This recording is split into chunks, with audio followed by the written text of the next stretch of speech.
Hello friends, here we are Group C will present you the discussion about social exclusion. Without further ado, let's get started. Okay, so now you see picture group of people inside the orange area. Let's say that orange area is the society circle or community. An icon like house, food, and transportation is the facilities inside it. Now we know that being included inside the social community gives many advantages and opportunities. For example, people can get access to good social network, healthy food resources, housing, public transportation, better education, and all different kind of opportunities provided inside the community. But one thing can happen is that certain individuals or groups can find themselves being kind of excluded from the society. And when that happens, they will lose having the same opportunities as the others inside the society. All the access and facilities become limited.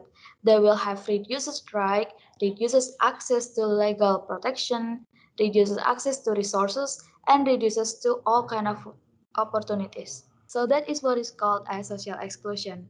So social exclusion, as what the name said, refers to ways in which individuals or a group may become cut off or excluded from full involvement in society, make them having less facilities, benefit, and opportunities to reach self-betterment than majority society have. Social exclusion could be the result of individual self-exclusion or by excluded outside their own control. When considering social exclusion, we have to pay to the interaction between human agencies and role of social force in shaping people condition.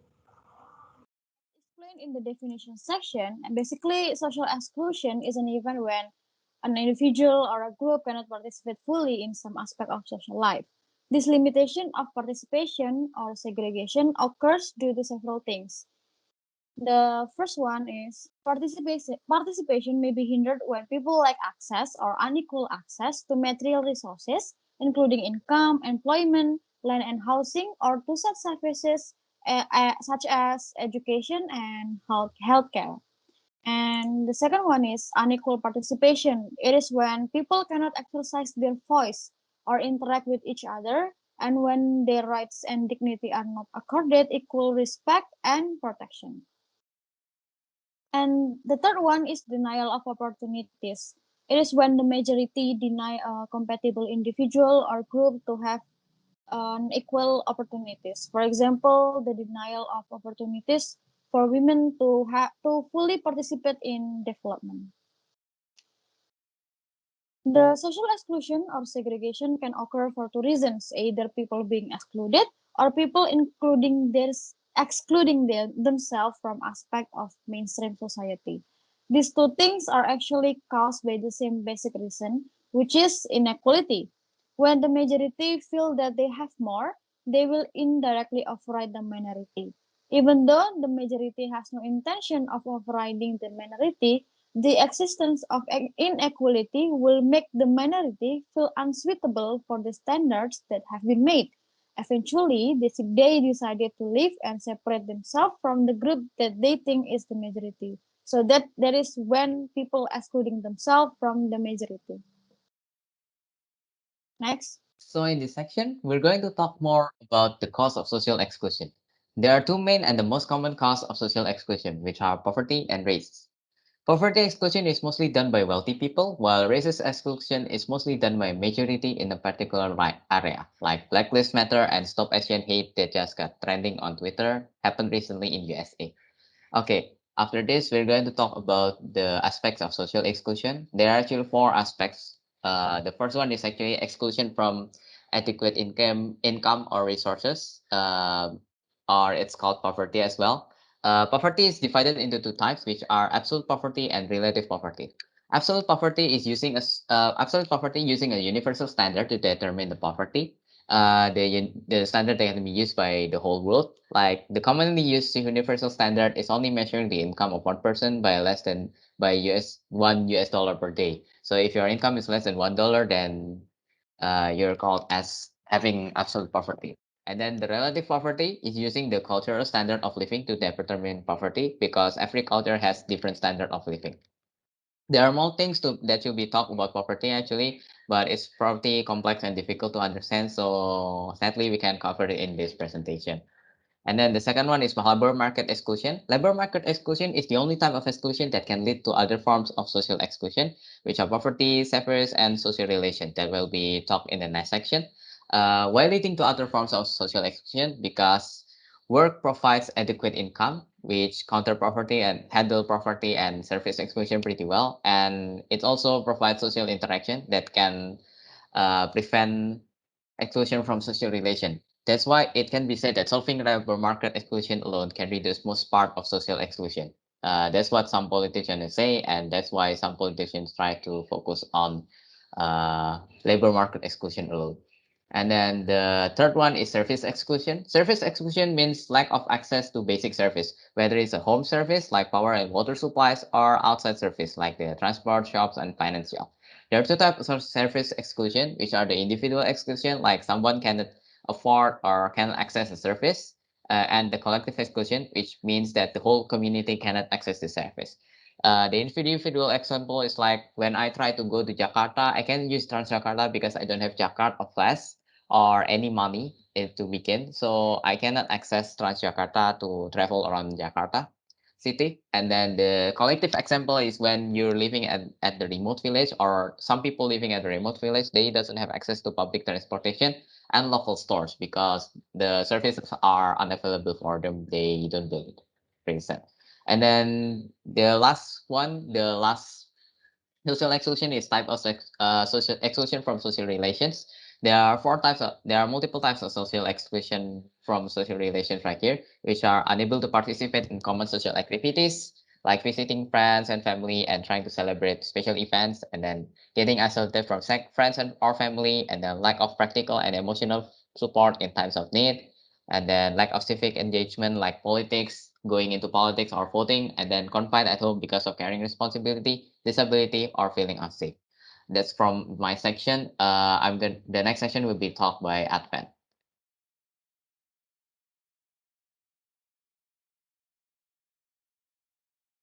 Okay, so the next part will be explained. Okay, now I like to explain some examples of social exclusion. So, the first example of social exclusion can be seen clearly in housing and neighborhood, for which some households or communities live in less desirable housing or neighborhood than others. Stratification within the housing market can happen both at the household and community levels. In countries where people tend to buy a house rather than renting it, house pricing rises faster than inflation. So, households whose adults are unemployed or in low paying jobs are restricted to less desirable options of housing, such as in dwellings that are overcrowded and structurally unsound. And then social exclusion can also happen at the community level. For example, low demand neighborhoods tend to lack basic public services such as a bank, post offices, food shops, transportation access, etc. This lack of basic public services could undermine the overall quality of life in the neighborhood. And then the second example of social exclusion happens to people who live in rural areas where access to goods, services, and facilities is not as extensive as in more settled areas. And then the third example of social exclusion happens to people who are homeless. People who do not own a permanent residence may be shut out of many everyday activities such as going to work, getting letters in the post, keeping a bank account, etc. Other than that, homeless people are also vulnerable to become victims of crime. Research done by the Institute of Public Policy Research in 1999 revealed that four out of five rough sleepers in London have been the victims of crime at least once. Next will be presented by Afan. We move to the real example of social exclusion in Indonesia. The first example of social exclusion in Indonesia is vulnerable children and youth. Vulnerable children and youth is the one that may be forced to work in hazardous conditions. It is because that they live in a hard environment that usually caused by poverty. They may be forced to do what other people have to when they don't want to. That makes them being excluded by other children. The second one is the remote indigenous communities that rely on natural resources. Indigenous communities misperception associated with the collectivist, communalist, and backward nature of such group. Some rural villages may be more indigenous than others, as they hard to communicate as they far from the city. This makes them eventually being excluded by the communities. Next, the third is the discriminated religious minority. There is six religions recognized by the state. They are Islam, Protestant, Catholicism, Hinduism, and Confucianism. But aside from them, there are others 245 local religions that are their own existence is slowly being excluded by the communities. This is because the manifestations of exclusion include loss of legal identity, treated and actual violence. Next is number 4, the victim of gross harm, risks, and violation. This is that can be seen in the era of 1965 political transition, where multiple sources have recorded that at least 500,000 people either disappeared or were killed across Indonesia. Others were tortured, imprisoned, exiled, and women were raped and forced in sexual slavery. Next, the number 5 is warrior or trans woman. The term warrior is describe people who are genetically male but who have behave and dress as a female. Their existence itself is eventually being excommunicated by the communities and considered worth by them, and they, because of that, exclude them from the communities.